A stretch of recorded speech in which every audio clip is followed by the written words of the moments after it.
Saludos cordiales amigos y amigas de Corape Digital TV. Soy Santiago Benavides, productor y conductor de este programa.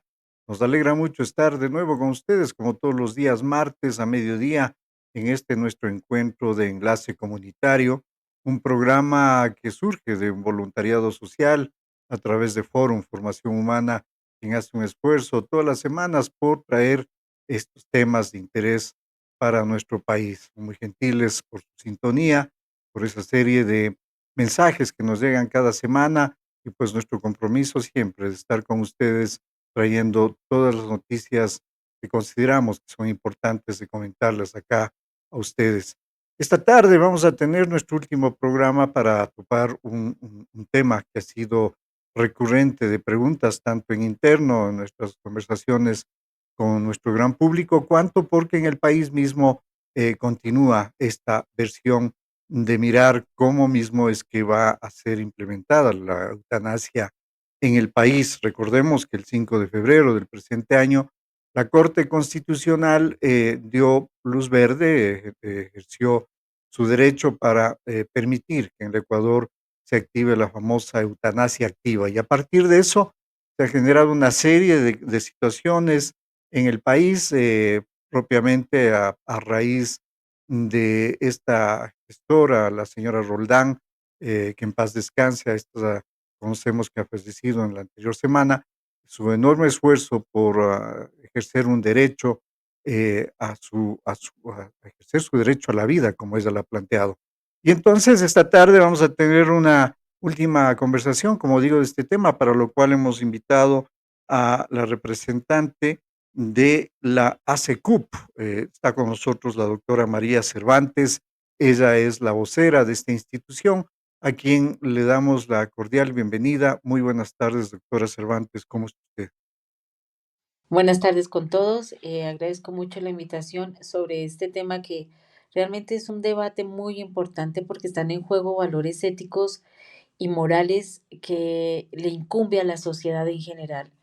Yo agradezco que se toque este tema con la sensibilidad y con la necesidad de que la ciudadanía se entere realmente los conceptos que en este momento se están manejando a nivel de este tema. Muchísimas gracias. Y bueno, nos place mucho tener acá a un representante de esta organización tan importante en el país, la doctora María Cristina Cervantes, es especialista en medicina interna, magíster en cuidados paliativos, médico tratante de la unidad de cuidados paliativos de Solca en Quito, docente del posgrado de cuidados paliativos de la Universidad UTE. Entonces tiene todo este bagaje y conocimiento propio de lo que vamos a hablar esta tarde. Es un gusto para nosotros tener un representante y quisiera precisamente iniciar en este diálogo con usted, doctora, para que nos cuente y le cuente a nuestro público qué es la SECUP, esta organización a la que usted ahora está representando en este diálogo. La SECUB es la Asociación Ecuatoriana de Cuidados Paliativos, que es una asociación de personas que hacemos cuidados paliativos en el país, que brindamos la atención en cuidados paliativos. Cabe anotar que esta asociación es interdisciplinaria, es decir, tenemos profesionales de diferentes tipos, como por ejemplo médicos, enfermeras, psicólogos, tenemos voluntarios que son muy importantes y que ayudan a que los cuidados paliativos se realicen de manera integral. Porque estos son los cuidados paliativos. Los cuidados paliativos son un cuidado integral de la persona que padece enfermedades crónicas avanzadas. Es un cuidado que busca la esfera, todas las esferas que comprometen al ser humano y tiene una característica especial, que nuestro objetivo de tratamiento no solo es el paciente, sino también su familiar y los cuidadores de estas personas. Ujú. En este tiempo de funcionamiento, ¿cuántos años está trabajando SECUP en el Ecuador? ¿Cuál ha sido su aporte a esta necesidad y posibilidad de tener los cuidados paliativos vigentes y en avance en el país? Bueno, los cuidados paliativos se ejercen hace muchos años en el país. Tenemos mentores muy importantes como la doctora Nancy Lino de Solca, Guayaquil, el doctor Padre Redaeli. aquí en Quito, que empieza a hacer visitas domiciliarias a pacientes que están en condiciones de terminalidad.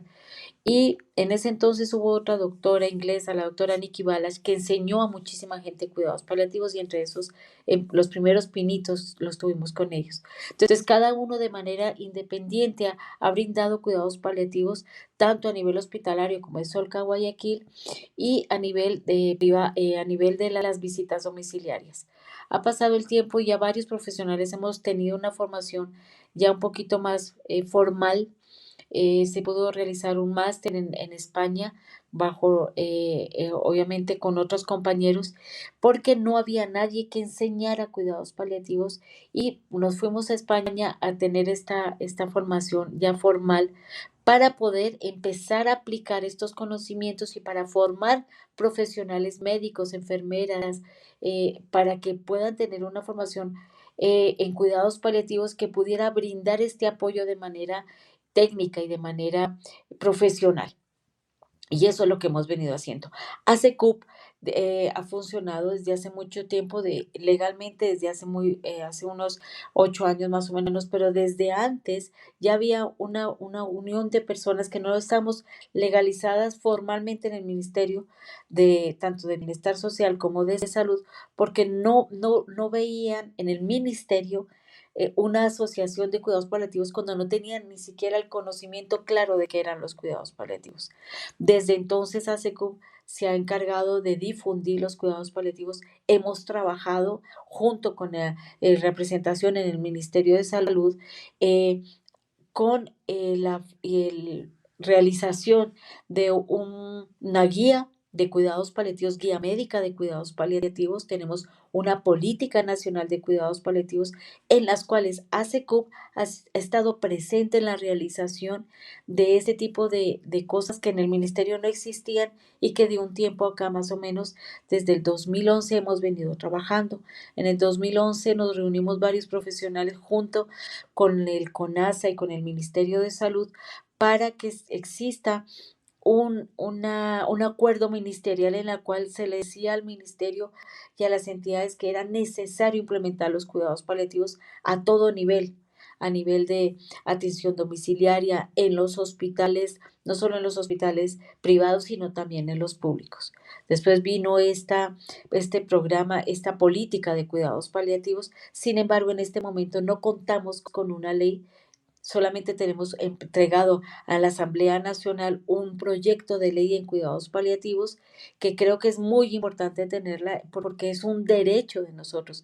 Y no lo dice María Cervantes, lo dice la Organización Mundial de la Salud, que dice que es un derecho que tiene toda persona de recibir cuidados paliativos cuando padece enfermedades crónicas avanzadas. Y precisamente entonces, bueno, empecemos este diálogo entendiendo lo que son los cuidados paliativos, porque en realidad no es que necesariamente sean necesarios al final de la vida de una persona, bien pueden estar siendo utilizados, implementados en aquellas personas que están atravesando una enfermedad crónica avanzada, como usted bien lo menciona. ¿En qué consiste entonces esto precisamente, el cuidado paliativo al enfermo? Bueno, los cuidados paliativos son aquellos, valga la redundancia, los cuidados que se brindan a las personas que padecen enfermedades crónicas avanzadas. ¿Cuáles son estas enfermedades? Pueden ser una enfermedad neurológica, puede ser una enfermedad oncológica, es decir, las personas que tienen cáncer, pueden ser personas que tienen problemas cardíacos, insuficiencias cardíacas, problemas pulmonares, problemas renales, problemas hepáticos, que desde su diagnóstico necesitan un apoyo para el control de los síntomas que la enfermedad le está dando. Esto no quita que el paciente no pueda recibir tratamientos activos para su enfermedad, pero es eso, es el apoyo que se le da al paciente para que no solamente para tratar los síntomas, sino que entienda cuál es su proceso de enfermedad, qué va a pasar durante este tiempo y sobre todo que vaya aceptando los posibles procedimientos o tratamientos que pueda ir recibiendo de manera absolutamente lógica, sin irnos a un encarnizamiento, es decir, a someter al paciente a tratamientos que muchas veces resultan inútiles. respetando la decisión del paciente y usted sabe y respetando la autonomía y usted lo sabe porque el paciente está siendo informado, comunicado de todo lo que se le hace y del proceso que va a seguir. Y esto obviamente no lo hace solo lo hace el médico, lo hace la enfermera, lo hace una psicólogo, un personal de psicología, lo hace un asistente espiritual, porque cuando nosotros tenemos enfermedades crónicas avanzadas, son enfermedades en las cuales necesitamos un apoyo emocional, porque todas nuestras esferas están alteradas.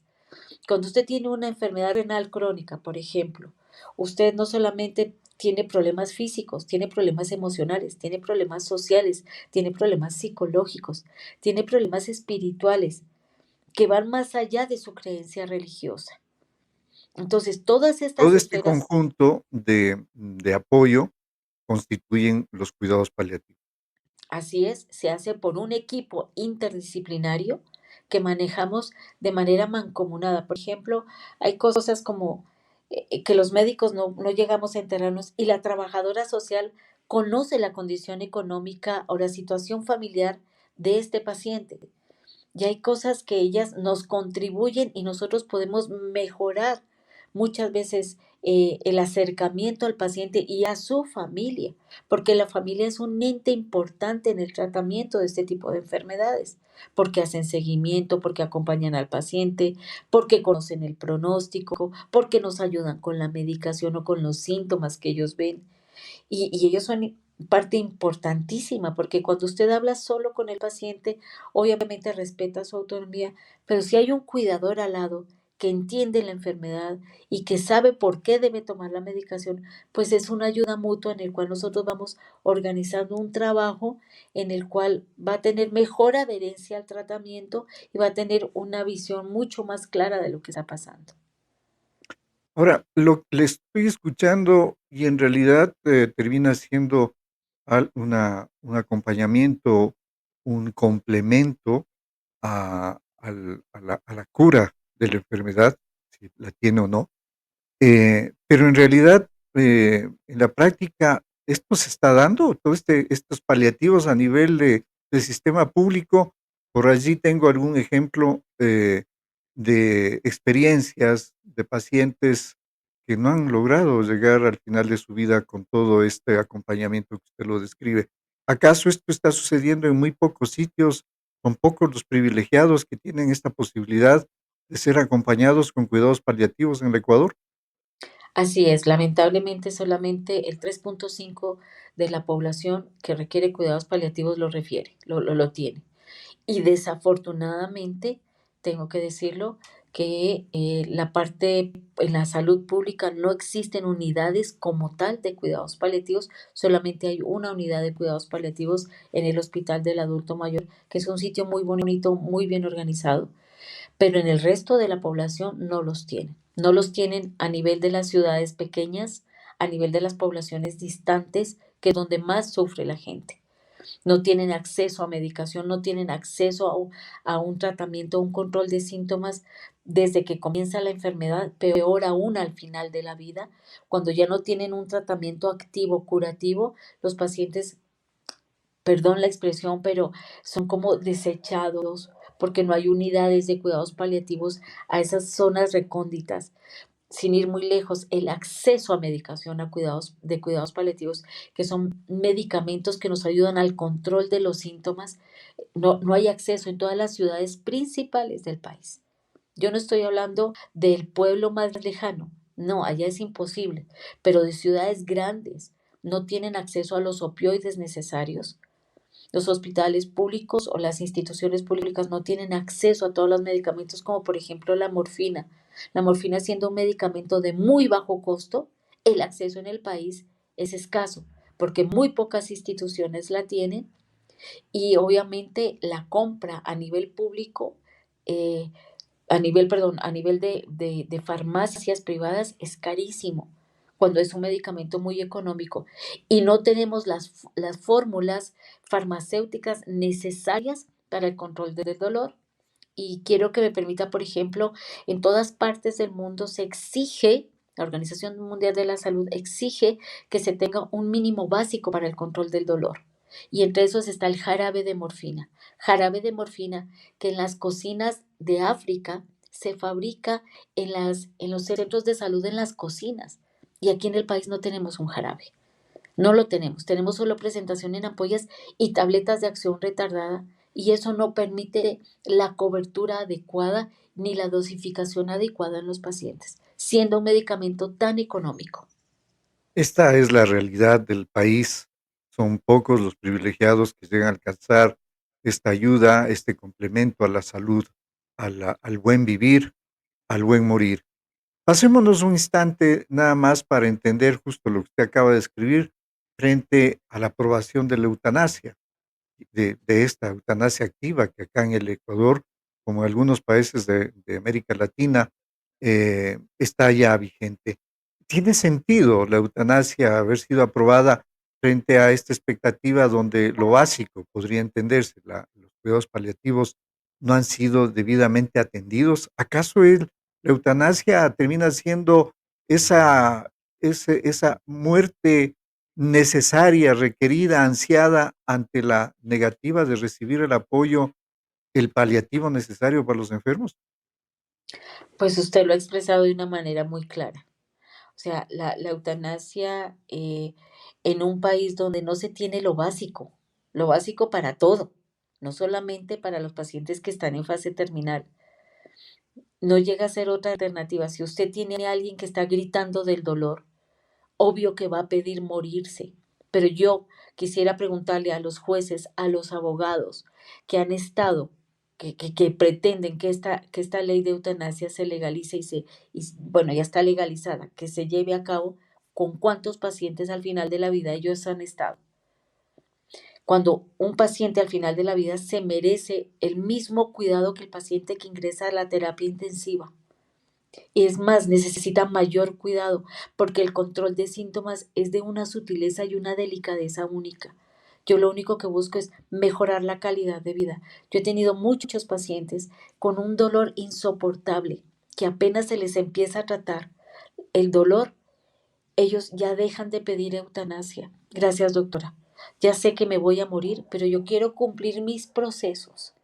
Yo espero que el proceso natural de la enfermedad se dé. Es como ofrecer, en este país, no podemos ofrecer eutanasia porque no tenemos las condiciones básicas, obligatorias, como derecho humano en salud. Y uno de esos son los cuidados paliativos. Es como Entonces, ofrecerle a alguien un Mercedes-Benz, un carro, perdón, que diga la marca, un carro de alto cutul. Es ofrecerle eso si no se tiene una calle por donde circular o una carretera tal por donde vez andar. esto podría interpretarse, doctora, que es ofrecerle la salida fácil y rápida para el Estado Es, frente al descuido, a la abandono de lo que significa el cuidado, como son los cuidados paliativos. pudiera ser. Y cabe anotar una cosa. Los cuidados paliativos se han visto en los estudios muy grandes en muchísimos países que disminuyen el gasto en salud. El gasto en salud, cuando los cuidados paliativos son incorporados, se bajan casi en un 70% del gasto total de salud. Cuando una persona tiene una enfermedad crónica avanzada, en el último año de vida se ha visto que hay un gasto muy importante en esa enfermedad y en este paciente por hospitalizaciones a repetición, porque el paciente se va deteriorando y requiere atención médica con mayor frecuencia, porque necesita procedimientos probablemente un poquito más agresivos. Y se ha visto que la reducción, cuando se aplican los cuidados paliativos de manera temprana, puede llegar hasta un 80% en el gasto público en salud. Por lo tanto, los cuidados paliativos, además de ofrecer y de permitir que su derecho humano de vivir dignamente hasta que la enfermedad lo permita, es bajar el costo en salud de manera importante. Y no solamente porque nosotros vamos a evitar que el paciente reingrese de manera repetitiva a los hospitales, la atención en emergencias disminuye, el paciente puede estar en el domicilio. ¿Cuánto cuesta un día de hospitalización? de alguien que llega por dolor. Si yo tengo una atención domiciliaria adecuada, probablemente ese gasto también se me reduce. No es cuestión de cosas solamente eh, espirituales o emocionales, y no, es cuestiones técnicas y de costo-beneficio. El paciente que Y recibe cuidados paliativos tiene clara la visión de su enfermedad y él mismo comienza a decidir sobre hasta dónde llegar con su enfermedad. Es decir, comienza a establecer cosas como decisiones anticipadas, que son vamos a hablar de ese tema en un momento, muy porque importantes. precisamente es esto, devolverle al individuo, al ser humano, la plenitud de la decisión de vivir y cómo vivir sus últimos días. Le quiero preguntar esto porque vimos la presencia de la SECUP en la Asamblea Nacional, en la Comisión de Salud, si mal no recuerdo, haciendo la presentación y el pedido de que se emita la ley de los cuidados paliativos. Debo entender entonces que este es el pedido necesario de que si se va a legislar la eutanasia activa, ustedes están también pidiendo, exigiendo al Estado, a la Asamblea en este caso, que legisle también en el mismo momento, en la misma instancia, los cuidados paliativos. Esta es una realidad. ¿Cómo va ese proceso? Bueno, ahoritica está ya en la Asamblea Nacional, estamos esperando que los señores legisladores eh, pues nos llamen a la mesa para que ellos puedan realizar, o sea, desarrollar la ley y pueda ser presentada al pleno de la Asamblea. Pero obviamente sabemos que desde que presentamos el proyecto de ley hasta ahora ha habido muchos sucesos de dominio público, en los cuales obviamente yo me imagino que este tipo de procesos de ley están un poco disminuidos en su actividad, pero yo creo que esto tiene una buena, va a tener una buena aceptación porque no se está pidiendo nada imposible, no se está pidiendo otra cosa que no sea algo de tratar a la gente dignamente hasta el final de la vida.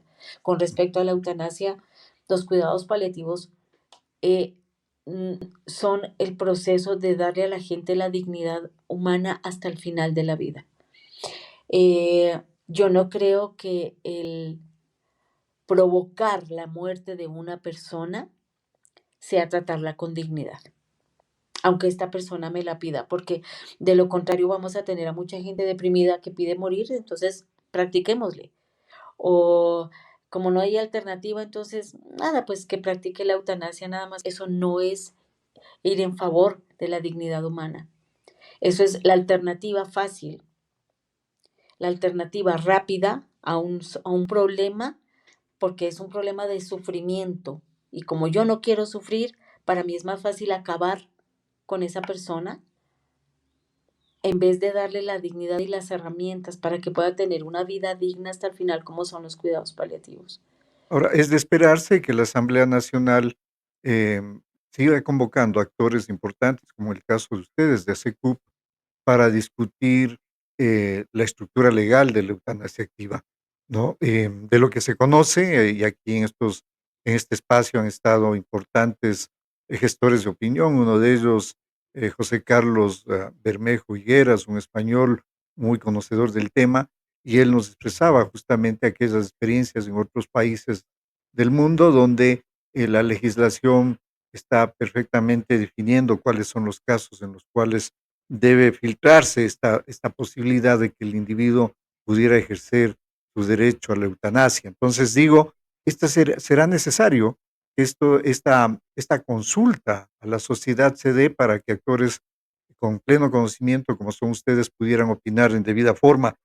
Me quería referir porque en este caso la sentencia de la Corte Constitucional allí expresa, dice: "El contenido de esta decisión no puede verse como una carta abierta a la privación arbitraria del derecho a la vida, ni para que el Estado inobserve su obligación sobre las prestaciones de salud y atención de cuidados paliativos de las personas", de tal forma que allí, expresamente la sentencia de la Corte Constitucional deja claro y deja dicho que, el Estado no se puede desentender de esta obligación de cuidados paliativos. Debe ser este entonces el espacio donde ustedes tienen la posibilidad, y a través de ustedes, toda la sociedad, de que se legisle en el mismo momento cuidados paliativos. Esperamos que esto se dé. Quisiera pasar a otro tema, que usted ya en algún momento lo ha mencionado, y que es efectivamente algo que está en el otro lado de la cancha, no del Estado, no de los, funcionarios, profesionales de la salud, sino en la responsabilidad del individuo. Y esto tiene que ver con el testamento vital, las voluntades vitales anticipadas, que se conoce. ¿En qué consiste esta práctica? Por favor, si podemos esto comentarlo a nuestro público. Bueno, las decisiones anticipadas o el testamento vital están enfocados al respeto o al principio básico de la autonomía de las personas. ¿Qué quiere decir esto? Autonomía no es hacer lo que yo quiera, sino tomar una decisión, tener una expectativa respecto a algo con toda la información adecuada para que yo pueda tomar una decisión en ese momento. ¿Sí? Entonces, las decisiones anticipadas en una persona que padece una enfermedad crónica avanzada, cuando el paciente tiene un conocimiento claro de lo que puede pasar a futuro con su cuerpo, con su vida, con su enfermedad, él puede decir e ir determinando en qué momento o no hacer cierto tipo de procedimientos que probablemente sean inútiles al final de la vida. Le pongo un ejemplo. Hay pacientes que tienen enfermedades como la esclerosis múltiple o la esclerosis lateral amiotrófica, que son enfermedades neurodegenerativas. Y las personas deciden, ¿sabe qué? Yo no quiero que me pongan un tubo para respirar aquí. Yo no quiero que me pongan un tubo para alimentarme, porque mi deseo es que no se haga. No es lo mismo tomar una decisión cuando las cosas están tranquilas a cuando yo tomo una decisión en caliente, es decir, cuando hay una crisis y yo no he pensado con anterioridad esto. Estas decisiones anticipadas no solamente nos ayudan con el paciente, sino con los familiares, que van a ser los jueces o los veedores de esa decisión de la persona, respetando obviamente la autonomía de manera clara, que sea su autonomía lo que se cumpla hasta el final de la vida. Entonces, estas decisiones anticipadas se van compartiendo, se van analizando todo el tiempo con el paciente y con su familia. Se va teniendo un conocimiento tanto a nivel médico como a nivel de familia de lo que el paciente quisiera que se haga o hasta qué punto se pueda llegar. Y el testamento vital es un testamento donde yo digo, si yo fallezco, yo quisiera que después de mi fallecimiento me entierren debajo de un árbol o me cremen y me pongan mis cenizas en el Océano Pacífico, o eso es un testamento que cuando yo no esté, quisiera que esas cosas se hagan. Las decisiones anticipadas son eso, una decisión anterior al evento para que mi familia, si yo no tengo poder de decisión porque estoy inconsciente o porque ya estoy muy grave, se tomen en cuenta estas decisiones que yo tengo. Le pregunto, ¿cuál es el momento en el cual la persona debe ya dedicarse a estructurar esas voluntades anticipadas? ¿Acaso es cuando entra a un proceso de una enfermedad con un diagnóstico de irreversibilidad, de pronóstico, letal? Yo creo que estas decisiones anticipadas deberíamos tomarlas en cualquier momento de nuestra vida, porque yo no sé qué va a pasar conmigo mañana. Y yo, por ejemplo, expreso a mi familia que quisiera que se haga en el momento en que yo esté en coma, por decirle, tengo un accidente de tránsito y yo no quiero que me tengan con traqueostomo. Entonces yo le digo, no quiero que me hagan una resucitación, porque no quisiera estar en ese proceso. Si yo tengo un proceso en el cual yo quedo en coma, les pido que hagan una limitación de todas las cosas y las cosas médicas que pueden hacer. O al contrario, yo puedo decir, yo en el momento en que tenga una enfermedad avanzada, yo quisiera estar en mi casa, yo no quiero estar en un centro hospitalario. O al contrario, Yo no quiero ser un estorbo, no quiero sentirme que soy una carga, yo quiero que estar hospitalizada en un centro especializado para pacientes en mi condición. Entonces, las decisiones anticipadas no es necesario tener una enfermedad grave para tomarlas. Que sí, cuando yo tengo una enfermedad crónica avanzada, sí, en el momento en que se introducen los manejos paliativos, se empiezan a hablar de estas cosas y el paciente comienza a expresar lo que desea. Muchas veces tenemos pacientes de la tercera edad que ellos se dejan hacer procedimientos porque los hijos les exigen, aunque estén lúcidos. Es que mi hija me obliga. Eso probablemente sea una de las cosas en las cuales los cuidados paliativos le enseña al paciente, le enseña a la familia cómo manejar este tipo de situaciones que resultan muy complejas, porque cada situación tiene su particularidad. Cada situación es absolutamente diferente, la suya, la mía, la de mi vecino. Es más, dentro de la misma familia, todas las circunstancias cercanas a una enfermedad avanzada, una enfermedad crónica, son diferentes y se viven de diferente forma. Y esto es bien importante que todos tengamos en cuenta eso. Un poco en esta línea de socializar, de educar a la población, ¿ASECUP está asumiendo algún espacio de responsabilidad en estos temas? Precisamente Eh, en esto, por ejemplo, que estamos bueno, hablando, ¿no? De las voluntades eh, anticipadas. exacto. Estamos tratando de empezar a difundir por redes sociales justamente primero el concepto de cuidados paliativos que no es de conocimiento de la gente lo relaciona mucho con los que saben que existen, los relacionan solo al momento de morir, que no es así. Los relacionan solamente cuando el paciente está en fase muy, muy terminal y requiere de un apoyo solamente para el dolor. Entonces, vamos a empezar a una difusión a nivel de redes sociales para que la gente y la sociedad eh, vaya teniendo conocimiento de lo que hacemos y de cómo ellos pudieran acceder.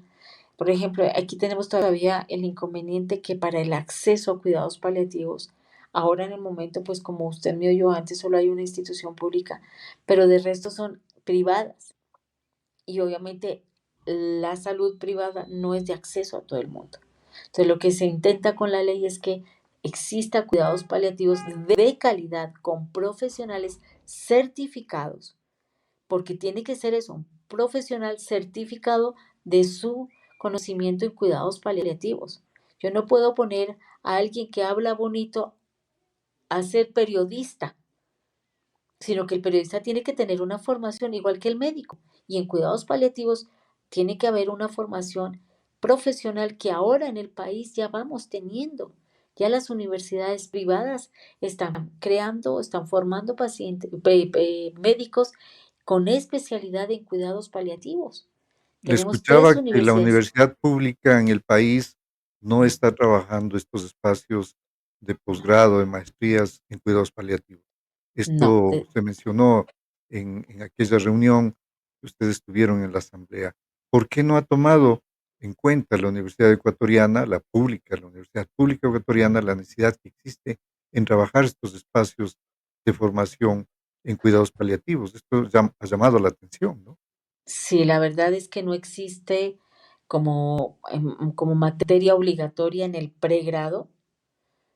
Y en el posgrado, mucho menos, lamentablemente, pues no sabemos la causa real por la cual no se ha tomado en cuenta, pero esperamos que con la ley esto ya empiece a funcionar y a rodar de mejor manera. Bueno, vamos concluyendo esta entrevista. Queremos agradecerle a la doctora María Cristina Cervantes. Ella es la vocera de ASECUP, la Asociación de Cuidados Paliativos acá en el país. Con ella hemos dialogado esta tercera entrevista que hemos hecho en este periodo tan corto de 5 de febrero, donde se aprueba la ley de eutanasia activa en el país. Y hemos querido extender y abrir estos espacios de diálogo con profesionales locales e internacionales para dar a conocer al público esto, la necesidad de mirar con mucho detalle esta ley que muy pronto, pues seguramente se lo presentará a la Asamblea Nacional para regular la aplicación de la eutanasia activa Y como hemos comentado con la doctora Cisneros, la doctora Cervantes, la necesidad de que también se regularice, se legisle la aplicación de los cuidados paliativos en el Ecuador. Y en ese sentido, doctora, quisiera pues que usted nos dé su mensaje final a esta población que nos escucha, qué hacer con nuestros enfermos que ya tienen condición de irreversibilidad, sus casos de enfermedad, cómo proceder, cómo cuidarlo. Bueno, lo primero es, si tienen a la mano a alguien que pueda brindarles cuidados paliativos, búsquenlos. Eh, es medio complejo decirles esto porque no hay en muchos sitios, pero existen médicos o equipos de cuidados paliativos que pueden ayudarles a nivel domiciliario o a nivel hospitalario, ¿sí? La otra cosa eh, es muy importante que la ciudadanía sepa que los cuidados paliativos son su derecho, no es, no es algo pasajero, no es novelería, es el derecho de toda persona que tiene de recibir cuidados paliativos hasta el final de su vida y aún en el duelo de mis familiares. Y esto es bien importante, es mi derecho. La eutanasia no es un derecho, ni es un acto médico. Los cuidados paliativos es mi derecho, así como mi derecho a tener una nacionalidad, un nombre, poder tener acceso al trabajo, es mi derecho tener cuidados paliativos. Y por lo tanto, como está escrito que es un derecho, yo puedo exigirlo y tengo el derecho de exigirlo a las entidades gubernamentales para que me lo den. Tienen que exigir que yo me quiten el dolor, tengo que exigir que me controlen los síntomas, debo exigir que me acompañen hasta el final de la vida y que le ayuden a mi familia a llevar este proceso. Es muy importante. Eso no es eutanasia. Eso no se parece en nada a la eutanasia, se contrapone a la eutanasia. Y este es mi mensaje final. Exijan su derecho. Qué bien, le agradecemos muchísimo, doctora Cervantes.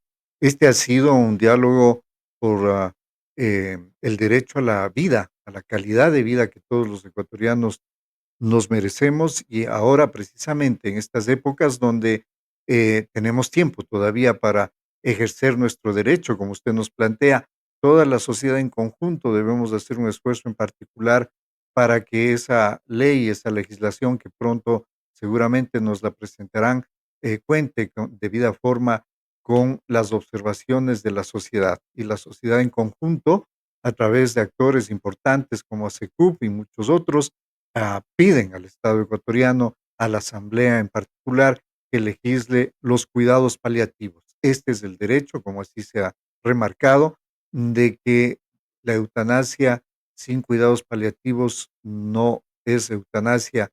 Los cuidados paliativos, así es expresado en esta tarde, termina siendo más bien ese el mejor antídoto para conservar una buena calidad de vida hasta el final de los días que a todos nos llega como final de vida, este es el destino biológico. Muchísimas gracias, doctora Cervantes. Ha sido un gusto estar con ustedes. Un saludo a todos los miembros de la SECUP. Espero que nos traigan buenas noticias. Estamos abiertos y pendientes de sus noticias para poderlas llevar a nuestro gran público. Un abrazo a la distancia. Muchísimas gracias y le deseo lo mejor. Que esté muy bien.